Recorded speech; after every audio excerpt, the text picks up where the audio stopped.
అంటే స్వామివారిని పరిపూర్ణంగా మీరు అనుకున్న క్షేత్రంలో నిలపడం కోసము మిమ్మల్ని తీర్చిదిద్దుతూ సానబెడుతూ రకరకాల పరీక్షలు గురి చేస్తున్నారండి. అయితే నేను ముందు సేవతో తృప్తి చెందినండి. నాకు సేవ చాలనుకున్నా, అందుకంటే ఎక్కువ ఏం అవసరం లేదు అనుకున్నా. కానీ ఆ స్వామివారు మాత్రము దాని ఉద్దేశం డిఫరెంట్గా ఉంది. ముందు నాకున్నటువంటి ఆర్థిక ఇబ్బందులు విషయాలన్నీ కూడా ఆర్థిక పరంగా చాలా తక్కువ స్థాయికి తీసుకొచ్చేసిండు. ఆస్తులన్నీ హరించి వేసిండు. అప్పుడు నా కోపం వచ్చేసింది స్వామివారి పైన. ఆ కోపం వచ్చినప్పుడు మళ్ళీ స్వామివారు ఆదుకొని ఏ విధంగా కరుణించిండు, అది ఒక అద్భుతాలు లీల. అది పోయినవన్నీ మళ్ళీ తిరిగి వచ్చినాయండి. రావు. యాక్చువల్గా స్వామివారిని పొందాలంటే ఒక భక్తుడు ఏ స్టేజ్లో ఉండాలో ఆ స్టేజ్లో తీసుకురావడానికి నాకు ఈ హరించడము, అంటే ఆస్తులు హరించడము అనేటువంటి విషయం జరిగింది. ఆ తర్వాత కొన్ని రోజులకు మరి నేను ఆస్తులన్నీ హరించిపోతుంటే నేను ఏ విధంగా మీ సేవ చేయాలి? ఇప్పుడు ఇది కొన్ని లక్షల్లో ఖర్చు అవుతుంది. మరి ఎప్పటికీ నా దగ్గర ఒక 4 వ్యక్తులు ఉంటే తప్ప నేను ఈ సేవ చేయలేను. ఇంత పెద్ద సేవ నేను చేయలేను.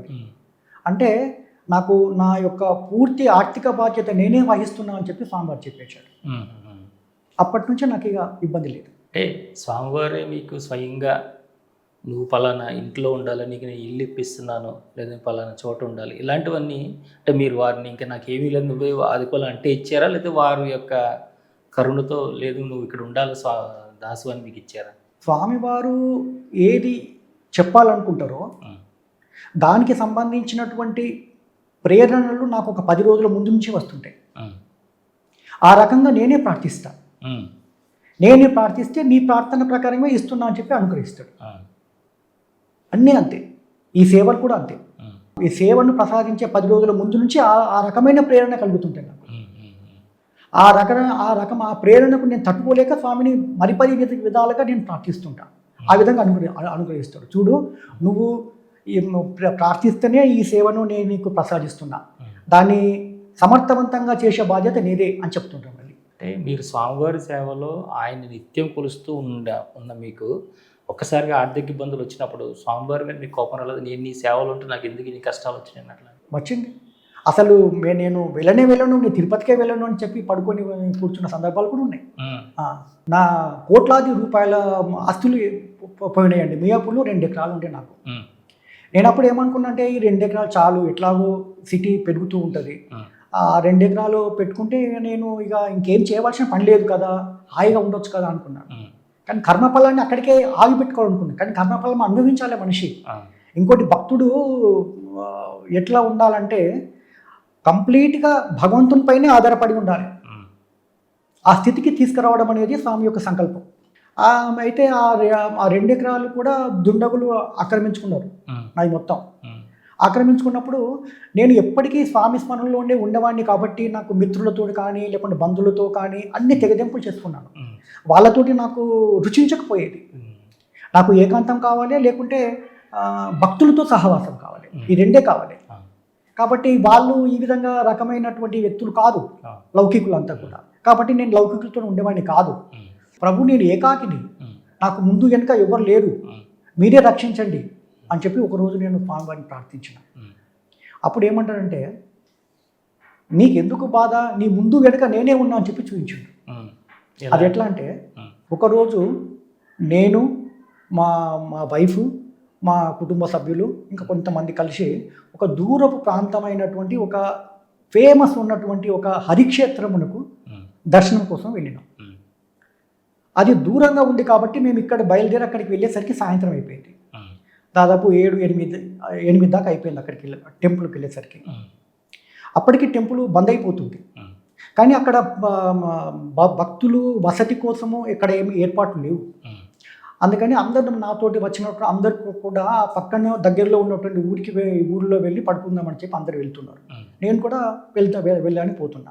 ఇంతలోపటినే అక్కడ ఉన్నటువంటి ఒక పెద్ద మనిషి, ఒక అదృశ్య వ్యక్తి వచ్చి నాకు చాలా మర్యాద ఇస్తున్నాడు. నాయన, మీరు ఇక్కడ ఉండండి, మీరు గొప్పవాళ్ళు, మీరు ఇక్కడ ఉండండి, మీకు ఇక్కడ ఒక రూమ్ ఉన్నది, దాంట్లో ఉండండి అంటున్నాడు. ఆ రూమ్ చూసిన అది ఒక స్వాములు పడుకున్నటువంటి రూము. ఇప్పుడు ఇప్పుడు జీవ స్వాములు లేకపోతే మన శంకరాచార్యులు వాళ్ళు ఉండటానికి ఒక ప్రత్యేకంగా రూమ్ అలంకరించబడి ఉంటుంది కదా, ఆ విధంగా ఉంది. దాన్ని చూసిన తర్వాత నాయన అది పెద్దోళ్ళు పడుకునేటువంటి రూము, పెద్దోళ్ళు ఉండేటువంటి రూము, నేను చిన్నవాడిని, అందులో నేను ఉండలేను అన్నా. లేదు నువ్వు దాంట్లో ఉండాలి అన్నా. అంటే నేను ఉండలేను అన్నా. ఆయన బలవంతాన్ని చూసేసి మా మిసెస్ కూడా సరే ఉండండి, మీరు ఇక్కడే ఉండండి, మేము అందరం బయటకు పోతాము అంటే చెప్పి అన్నాను. నేను రాత్రి అక్కడే పడుకొని తెల్లవారింది. తెల్లారి 6-6:30 అవుతుంది దాదాపు. మేల్కొన్నాం అందరం. ఇంతలోపట్నే మా వాళ్ళు వచ్చి అక్కడ దూరంలో పూజలు చేస్తున్నారు. నేను దాన్ని చూస్తున్నా కొంచెం అట్లా. నేను లేచేసరికి నాకు ఇరుపక్కల ఇద్దరు వైష్ణవ స్వాములు పడుకున్నారు. ఇద్దరు ఒకే రూపు ఉంటారు, ఐడెంటికల్గా ఉంటారు, కవలులాగా ఉంటారు. తిరునామం పెట్టుకొని వైష్ణవ స్వాములు పండుకున్నారు. నన్ను మధ్యలో వేసుకొని నాకు ఇక నన్ను ఆంతున్నారు అనే విధంగా పడుకున్నారు ఇద్దరు. అంతే. ఈ కళ అర్థమైంది, నీ ముందు నీ వెనక నేనున్నాను. ఈ విధంగా అర్థం చేసుకోవాలి మనం, అంతే కదా. ఈ స్వప్నాలన్నీ కూడా మన విజ్ఞానకు సంబంధించినవి. మనము విశ్లేషించాలి. అంటే దాని యొక్క అర్థం ఏమై ఉంటుంది అని చెప్పి విశ్లేషించాలి. ఇట్లా ఎన్నో జరిగినాయి. ఆ తర్వాత చివరికి ఆ ల్యాండ్ మొత్తం కూడా నాకు నా చేతి నుంచి వెళ్ళిపోయింది. వెళ్ళిపోయిన తర్వాత 2005 ఆ ప్రాంతంలో నాకు స్వామివారి పైన చాలా కోపం వచ్చేసింది. అంతకుముందు స్వామివారు నేను నీకు ముందు వెనుక ఉన్నాను, నేను నీకు ఉన్నప్పుడు నీకెందుకు భయము, నేను నిన్ను ఆనందపరుస్తాను, ఎన్నో చెప్పిండు ఆయన. ఆ తర్వాత లాస్ట్కి వచ్చేసరికి అది నాకు చేజారిపోయింది. అది ఏదో కొద్దిగా అమౌంట్ ఇచ్చిండు, అది లేదని కాదు, 30% అమౌంట్ వచ్చింది అనుకోరా, దాంతో తృప్తి చెందు అనే విధంగా కూడా స్వామివారు చెప్పిండు. కానీ నేను నాకు కొద్దిగా నా అన్నది తగ్గలే కాబట్టి నాకు కొద్దిగా కోపం వచ్చేసింది. అది నేను ఎవరి దగ్గర లాక్కున్నది కాదు, నేను స్వయంగా కష్టం చేసి సంపాదించింది. అలాంటప్పుడు నా చేతులారా పోయింది. ఆ తర్వాత స్వామివారు రక్షిస్తా అన్నవాడు రక్షించలేదు అని చెప్పి స్వామివారికి ఎంత నాకు చాలా కోపంతో అసలు స్వామివారి దర్శనానికే వెళ్ళకూడదు అనేంత కోపంగా వచ్చేసింది. అప్పుడు నాకు ప్రతి వైకుంఠ ఏకాదశి, ప్రతి తొలి ఏకాదశి ఈ 2 రోజులు తప్పకుండా స్వామివారి దర్శనమిస్తాడు. అది కొన్నేళ్ల నుంచి జరుగుతుంది. అది ఎందుకు జరుగుతుందో నాకు తెలియలేదు. అప్పుడు 2005లో వైకుంఠ ఏకాదశి రోజు కూడా, రేపు వైకుంఠ ఏకాదశి అనగా స్వామివారిని సార్ నేను చూస్తానా లేదా, ఎందుకంటే నేను స్వామివారికి కొద్దిగా వ్యతిరేకం అయిపోయినా, ఆయన దగ్గరికి వెళ్ళలేను అని చెప్పి అనుకున్నా. ఒకసారి ప్రార్థించి, ఎందుకంటే మంచిది ప్రభు, మీరు నా ఆస్తి పోయినా సరే కానీ మీతోటి బాగుండాలనుకుంటున్నాను, మీరు లేకుండా నేను ఉండలేకపోతున్నాను, దయచేసి నన్ను క్షమించండి, నా ప్రార్థనను స్వీకరించండి, మీరు ఎప్పటిలేక నన్ను అనుగ్రహించండి, మీ దర్శన భాగ్యాన్ని ప్రసాదించండి అని చెప్పి వేడుకున్నా. కళ్ళపోటు నీళ్ళు కారంగా వేడుకున్నా. తెల్లవారి 4 గంటలకు 4:30కు నేను అదే ఆలోచనతో పడుకున్నా. 4:30కు మెలకు వచ్చింది, స్వామివారు కనబడలేదు. మళ్ళీ కోపం వచ్చింది, స్వామివారి మీద నేనంటే స్వామివారికి ఇష్టం లేదు అని చెప్పి మళ్ళీ పడుకున్నట్లే. పడుకోగానే అప్పుడు తన యోగమాయను పంపింది మా ఇంటికి. యోగమాయ పంపిన అప్పుడు నేను ఏ స్థితిలో ఉన్నా అంటే, స్వామివారు రమ్మన్నా కూడా నేను రాను, స్వామివారు నేనంటే ఆయనకి ఇష్టం లేదు అని చెప్పి ఆ భావం నా లోపల ఉంది అన్నట్టు. అది ఆ యోగమాయ వచ్చిన తర్వాత, ఆ యోగమాయ ఏం చేసిందంటే నన్ను తన యోగమాయ శక్తితోటి నన్ను ఒక కట్టెలాగా చేసేసింది, నన్ను బంధించి వేసింది మొత్తం. అది బంధించి వేసేసి, మనం డోర్ 3 అడుగులు ఉంటుంది కదా, నన్ను బంధించి వేసేసి పైకి లేపి ఇట్లా తిప్పింది. అంటే డోర్లో ఇప్పుడు అడ్డంగా మనం వెళ్ళలేము, నిలువుగా వెళ్ళగలం, అలాగే నిలువుగా తిప్పి ఆకాశ మార్గం నా డోర్లో నుంచి తీసుకెళ్ళి ఆకాశ మార్గంలో తీసుకెళ్ళి స్వామి ఆలయము మన గర్భగుడిలో కులశేఖర పడికి 2 అడుగుల యువతలో దింపింది. నేను అక్కడ నిలబడ్డా. నాకు అట్లని ఊడిపోయినాయి. నేను అప్పుడు ఏమవుతుంది, అసలు ఏం జరుగుతుంది నేను ఊహించలేకపోయినా. అది ఇంతలోపటి నా స్వామి ముసి నవ్విండు. ఆ స్వామి యొక్క గర్భగుడిలో కొద్దిగా పొగ ఉంది, అంత క్లియర్గా కనబడలేదు. కానీ పోయిన తర్వాత కొంచెం సేపటికి నేను స్వామివారికి సమర్పించబడుకున్న, స్వామి మీ దగ్గరికి వచ్చిన అనేటువంటి భక్తిభావంతో నేను ఎప్పుడైతే అనుకుంటున్నానో, ఆ పొగ మెల్లమెల్లగా పోవడం మొదలుపెట్టింది. స్వామివారి ముసి నవ్విండు. ఇంతలోపటినే నా వైపు రావటానికి 2 అడుగులు ముందుకేసిండు. అది నేను భరించలేకపోయినా. అల్పుడిని, నేను చాలా అల్పుడిని, నా వద్దకు మీరు 2 అడుగులు ముందుకేసి రావడమా అని చెప్పి నేను తట్టుకోలేకపోయినా. నేను కూడా 2 అడుగులు ముందుకేసిన.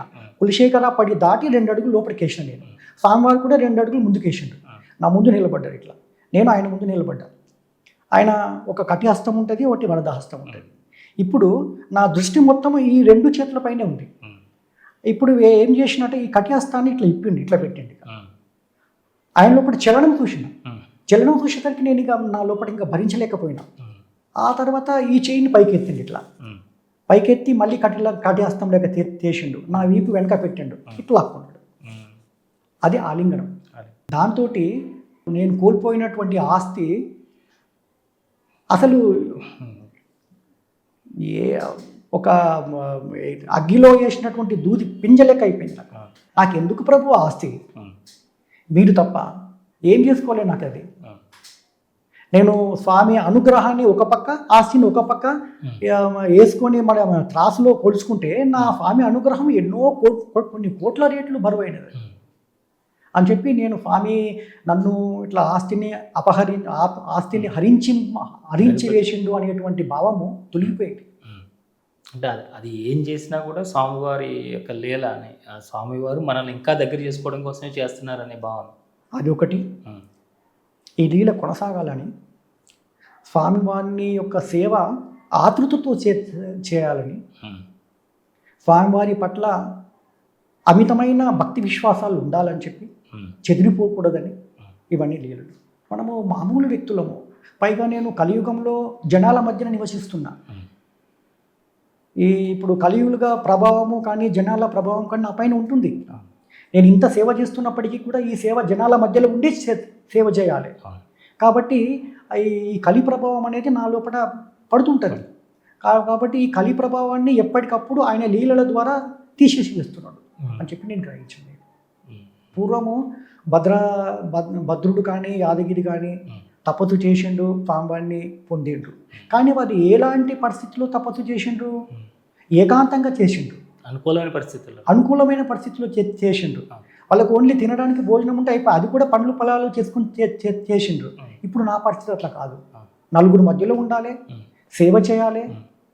ఆ తర్వాత ప్రతి సేవ కూడా ధనంతో ముడిపడి ఉన్నది. అంతో ఇంతో ధనాన్ని సంపాదించాలి. వీటినన్నీ ఎదుర్కొంటూ ఆ స్థితికి పోవాలంటే మామూలు విషయం కాదు, చాలా కష్టం. అన్నమాచార్యులు ఒకసారి చెప్పిండు, వెతుకుతే 3 కాళ్ళ కుందేళ్ళనైనా దొరకపట్టవచ్చునేమో, కానీ హరిసేవ చేసి తరించడము, హరిని మెప్పించడం అనేది చాలా కష్టము అని. అది నేను అనుభవపూర్వకంగా చూసిన.